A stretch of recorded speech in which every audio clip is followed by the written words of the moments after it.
Number system का ये प्रश्न जो है प्रत्येक एग्जाम को देखने को मिलता है। बहुत सारे लोगों का क्या होता है कि ये क्वेश्चन छूट जाता है, जिसका कारण शायद समय का प्रॉब्लम हो सकता है। तो इस टाइप के प्रश्न को हम एन टाइप प्रश्न बोलते हैं। इसमें होता यह है कि जैसे कि इसमें और लिखा हुआ है, पुत्र को, बड़े पुत्र को और छोटे पुत्र को, फिर यहाँ पे और है और पत्नी को दिया। ठीक है, तो और जो बार बार लिखा रहता है, तो इस प्रकार से हम इस क्वेश्चन को एक नाम देते हैं और टाइप या एंड टाइप। ठीक है, तो इस प्रकार के प्रश्न को हम कैसे सॉल्व करेंगे। ठीक है, तो देखते हैं। सबसे पहले इसका जो 1/4 दिया हुआ है, 1/3 दिया हुआ है, 1/6 दिया हुआ है, इसमें जो हर है, हर का एलसीएम जो होगा, इसको सबसे पहले आप पूरा, इसका जो एलसीएम होगा ये पूरा धन होगा। ठीक है, इसको धन मानेंगे पूरा। तो 4, 3 और 6 का लघुत्तम क्या हो जाएगा? 4, 3 और 6 का लघुत्तम हो जाएगा 6 दूनी 12। ठीक है, 12 इसका लघुत्तम हो जाएगा। तो 12 इसका लघुत्तम हो जाएगा, तो 12 को हम मानेंगे टोटल धन। ठीक है, तो टोटल धन मानेंगे 12 को। अब एक छोटा पुत्र, बड़ा पुत्र जो है, उसको दे रहा है 1/4। तो 1/4 यदि बड़ा पुत्र को दे दिया, तो इसका मतलब कितना दिया? ही 4 तिया 12 होता है, तो दे दिया 3। मान लीजिए इसके पास 12 रुपये है, 3 रुपये इसको दे दिया। ठीक, अब इसका जो छोटा पुत्र है उसको ही दे रहा है 1/3 भाग दे रहा है। तो 1/3 भाग दे रहा है, तो 3 चौका 12 होता है, तो 4 इतना हो गया, 4 हो गया। 3 और 4 7 रुपये दे चुका है। अभी अपना जो इसकी वाइफ है उसको ये दे रहा है 1/6 भाग।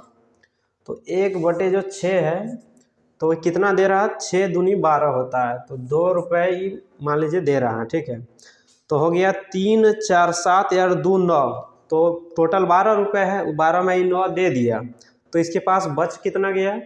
इसके पास बच गया शेष इसके पास क्या बचा? तो 3 और 4 7 और 2 9, 9 और 1 3 बच रहा है। ठीक है, अब हम यहाँ देखेंगे कोई वैल्यू इसमें दिया हुआ है, जैसे 2400 दिया हुआ है। ठीक है, तो ये 2400 जो है ये दिया हुआ। अब यदि उसके पास कुल 2400 रुपये बचा, ठीक है, तो शेष हमको क्या इसमें मिला है? शेष हमको 3 मिला है। ठीक है, तो इस 3 जो होगा ये 2400 के बराबर होगा। ठीक है, तो 3 को, क्योंकि 2400 बचा है और मेरा यहाँ शेष में 3 आ रहा है, तो इसलिए 2400 के बराबर में 3 जाएगा। 3 यूनिट हो गया मान लीजिए, तो 3 को कितना से गुना करने पर 24 से आएगा? 3 8 24 होता है, और 0 0 लगा देंगे, मतलब 3 गुना 800 हो गया 2400। अब इसी तरह से हम निकाल लेंगे कि टोटल धन ये है, ये क्या हो गया? ये हो गया टोटल धन, टोटल अमाउंट, ये हो गया टोटल अमाउंट। ठीक है, तो टोटल अमाउंट 12 है, तो 12 को भी गुना करना पड़ेगा 800 से, तो 12 8 96 होता है। ठीक है, 9600 रुपया इसका निकल गया टोटल धन।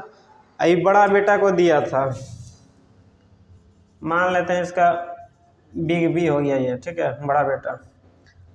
ये हो गया सी बी, छोटा बेटा। ठीक है, तो छोटा बेटा हो गया, मान लीजिए इसका 800 से गुना करेंगे, 3 8 2400, ये बड़ा बेटा को दे दिया। छोटा बेटा को कितना मिला? 4, 4 गुना 800, तो 4 8 32, इसको 3200 दिया। अरे अपने वाइफ को कितना दे रहा है? इसको दिया 800 रुपये, 800 से गुना करेंगे, 2 8 16, 1600। ठीक है, अब देखिए दोनों पुत्र को मिलाकर पत्नी से कितना अधिक दिया, तो दोनों पुत्र को ही टोटल कितना दिया, इसका यहाँ पर लिख देते हैं। ठीक है, दोनों पुत्र का बड़ा बेटा,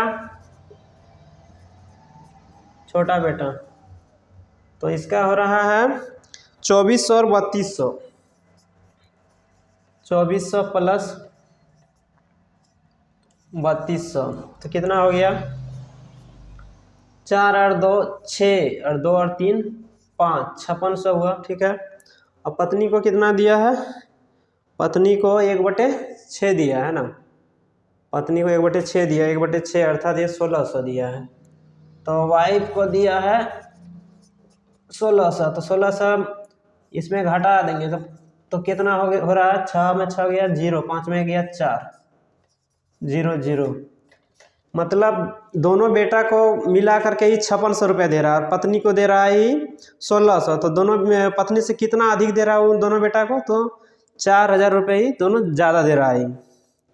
तो इस प्रकार का प्रश्न जो है ये तुरंत हल हो गया। अब बड़ा बेटा निकल गया, यहाँ पे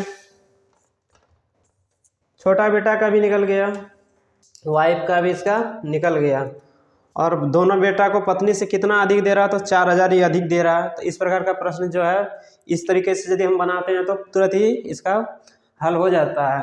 और यदि इस तरीका यदि मालूम नहीं रहता तो एग्जाम में ही बहुत ज़्यादा समय ले लेता है, सॉल्व भी होता है तो बहुत सारा क्वेश्चन छूट जाता है। तो इस प्रकार का यदि क्वेश्चन आए तो इस ट्रिक का आप यूज कर सकते हैं। वीडियो पर बने रहने के लिए आप सभी का बहुत बहुत धन्यवाद।